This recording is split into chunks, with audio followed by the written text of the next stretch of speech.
अस्सलाम वालेकुम। मीडिया में खबरें चल रही हैं कि इसहाक डार को निगरान वज़ीर आज़म बनाने की तैयारी हो रही है।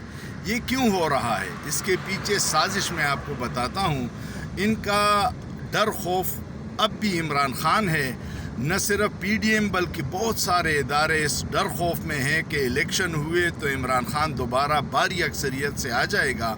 इसको रोकने के लिए अब ये एक नया ड्रामा कर रहे हैं कि मईशत तबाहाल है और इसहाक डार को सब पता है, इसलिए उसको डिले करेंगे।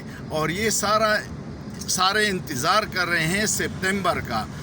पूरी दुनिया के मुसलमान हज़रत ईसा अलैहिस्सलाम की आमद के इंतज़ार में हैं, जबकि PDM की जमातें जस्टिस काजी फ़ाइज़ ईसा के इंतज़ार में हैं कि वो आएगा और कुछ टेक्निकल बुनियादों पे जो पहले उनको रेस्क्यू किया था अब भी उनको इस मुश्किल हालात से निकालेंगे। इलेक्शन को 1 साल डिले करेंगे और उसको अदलिया की छतरी फराहम होगी। लेकिन आवाम अब सब जानती है। सोचिए, सोचना जुर्म नहीं है।